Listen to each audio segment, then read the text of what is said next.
Bonjour à tous, aujourd'hui je suis avec Sylvain de Ecopratique. Et ben, Ecopratique c'est une asso qui est ici à La Réunion, ça fait 8 ans qu'on est là. Et du coup on a monté un lieu qui s'appelle Récupère et qui est là, et c'est un tiers-lieu. Et je vais vous faire visiter. Donc, on part du jardin collectif qui est là, en friche, parce que du coup ça pousse bien en ce moment, c'est la saison des pluies. Et on va aller faire un tour par là-bas. Donc on a le compost collectif qui est là, qui permet de diminuer vraiment ses déchets. Une petite bibliothèque partagée. Donc le principe c'est que tout le monde peut déposer ses livres, c'est ça? Exactement. L'idée c'est on est un tiers-lieu et on cherche des solutions pratiques pour diminuer ses déchets. Et que ce soit pratique au quotidien et que l'écologie ne soit pas vue comme une contrainte, mais quelque chose qui facilite la vie.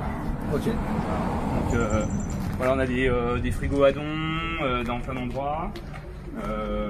Et donc c'est un tiers-lieu, donc on a un mélange de salariés, volontaires, stagiaires, bénévoles, usagers, tout le monde qui peut y participer, qui mettre son grain dans tout ça.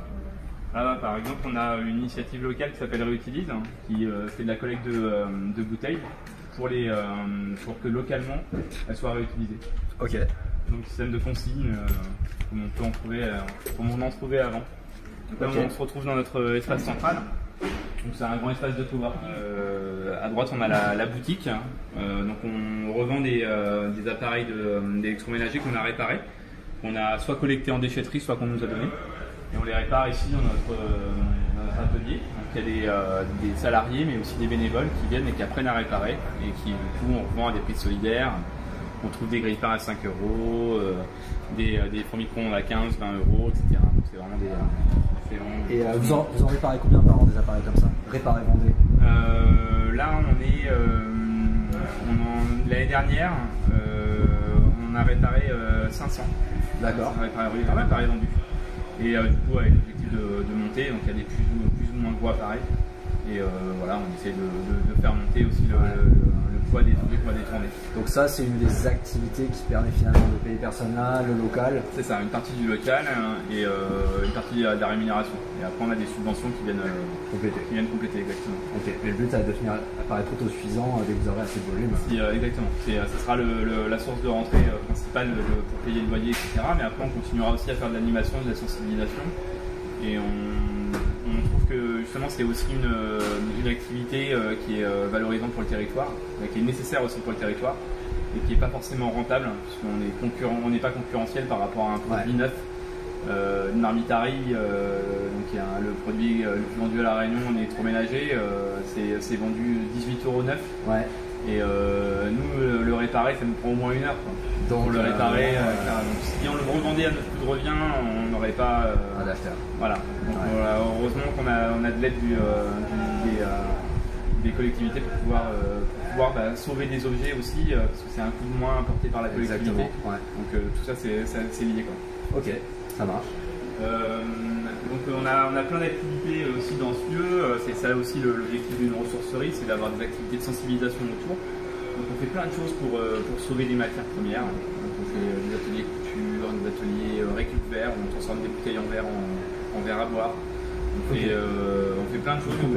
Ouais, c'est ça. Voilà, par exemple. Voilà, il y a ça par exemple. Deux bouteilles, c'est une bouteille qui est coupée en deux. Ah ouais, d'accord. Ça c'est un travail qu'on a fait avec un Lillois qui fait de la BD et il s'appelle Vito. Et du coup c'est le village des low-tech.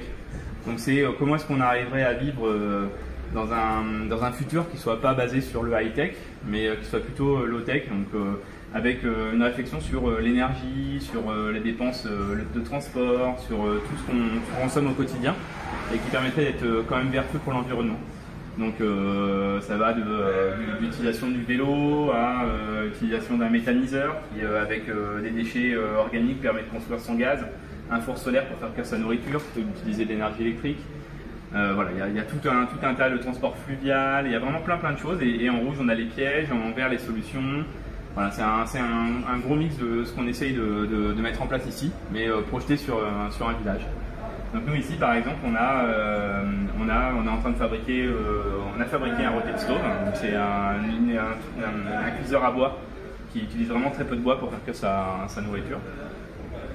Le four solaire, on en a ici par exemple. Voilà, on a un gros concentrateur solaire dehors, on expérimente tout ça. Ouais. Et on essaye de faire et expérimenter pour partager aussi notre savoir, ce qu'on a appris, et pratiquer avec des bénévoles et des gens qui sont hyper motivés pour le faire avec nous. Ok, voilà. Sympa. Si on a des objets en partage, c'est... Donc les adhérents à l'association peuvent implanter ça quand ils veulent. Voilà, ou en déposer s'ils se disent bah moi j'ai des choses à prêter. Voilà, ouais. Je m'en sers qu'une fois tous les ans, donc plutôt que ça dort dans mon placard, je vais le mettre ici. Ok. Voilà, c'est un commun. Puis quand c'est abîmé ou quand on le répare. Ouais, bah nous c'est bon, c'est fait. Ouais, voilà. Ok. On s'est réparé. Voilà, du coup, ici on a notre petite salle blanche, qui a plus glucosé peut-être. Ah, avec la salle blanche. La réparation plus petite électronique et petite électronique, PC, etc. On a avec disque dur ici. Ouais, c'est ça. Et le côté PC, on a un petit stock de petits composants, etc. C'est moins micro soudure que sur les cartes mères de téléphone. Mais du coup, voilà, on essaie de réparer ça aussi. Et c'est cool. Faut faire du stock parce qu'il y en a trop des composants. Et surtout ici sur l'île, hein, c'est compliqué de trouver des composants. Ouais. Donc voilà, dès qu'on a une carte, on stocke et puis on essaye de récupérer les composants qui pourraient nous servir. C'était pareil dans mon garage. Le principe du coup c'est qu'on met le bois ici. Ouais. Il y a une arrivée d'air par là. Ouais. Et du coup ça sort de la flamme, ça fait une sorte il y a une vraie combustion qui est faite avec beaucoup plus d'apport d'oxygène que sur un feu classique ouvert. Et du coup on a avec un gros tirant ici, du coup on arrive à là, faire... tu mets un wok ou quoi, ouais, c'est ça. Et c'est bon. Et là tu mets carrément un ventilateur pour accélérer ou... Même pas, là ça suffit déjà, on met juste des petits morceaux de palette ou des petits morceaux de bois, des petits bambous. On arrive vraiment avec très peu de bois à faire cuire cette nourriture. Okay. Avoir une combustion, on a un rendement par exemple de 20% à peu près sur un feu de bois. Ouais. Et avec ça on est entre 50 et 60. Ouais. Et là on a vu comme moteur essence pour comparer. Ouais. Et là l'idée en fait c'est il faut aller atteindre 80-90, on besoin d'autres méthodes. Enfin, on est en train de réfléchir à une V2 là avec de l'isolation, avec raccourcir l'arrivée d'air avec un petit tournant pour pouvoir faire l'effet roquette vraiment. Donc là, on voit la flamme qui tourne, enfin bref, il y a plein de choses qui sont améliorées. Et ici on a un vélo blender. Mais non, il n'y a pas le blender, mais du coup le principe c'est que tu pédales ici et 9 nœuds à l'avant là. Tu fais tourner la roulette et là t'as le blender qui est là. Là il y a le compresseur du voisin. Donc là on peut faire un milkshake en pédalant. C'est ça. Génial. Le blender il est rentré. Alors ça pour le coup j'avais jamais vu ça. Et c'est pas mal en sensibilisation, de se dire on peut utiliser l'énergie de ces gens en fait plutôt que d'utiliser l'électricité. Ouais. Et c'est vraiment assez sympa. Et on fait pédaler tous les âges, donc c'est marrant. Et ici en fait on a un concentrateur solaire avec un four ici. Ouais. Ici c'est des miroirs sous le... Ah ouais, et puis il faut les cacher parce que sinon ça commence à cramer quoi. C'est ça, ça peut être dangereux et puis ça les abîme. Donc tous les miroirs ils sont concentrés. Et ils sont inclinés pour... Ils vont tous se concentrer dans le four là. Ouais. On a mis un four mais on pourrait mettre, on a d'autres... on l'a adapté aussi avec une plancha. Et l'idée c'est que ça se concentre ici. Et après ça va revenir vers le four qui est là. Et dans le four on peut les faire cuire. Là c'est le vrai four. Là c'est le vrai four. Ici on met des grilles et on fait cuire son pain. Et en fait c'est un four là qui a été créé par Solar Fire, qui est une ONG finlandaise, qui a mis ses plans sur internet et du coup on l'a reproduit ici. Il a mis ses plans en open source et du coup on l'a reproduit ici et il y a en Normandie par exemple un boulanger qui fait son pain avec le soleil et qui cuit la moitié de ses fournées juste avec le soleil. Ah ouais. Donc on se dit qu'à La Réunion on pourrait faire la même chose. C'est avec le soleil qui a été C'est ça. Par rapport à Normandie. J'ai envoyé l'information. Alors. Non. Ah ouais, c'est là. Donc on regarde chinoise. Oui.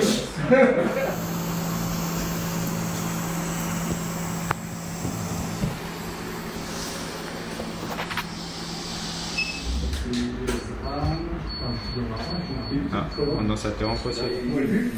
Regarde, du coup, on peut prendre le facteur du condensateur. C'est relié. Ouais, bien sûr. D'ailleurs, c'est de lui qu'il allait au partout.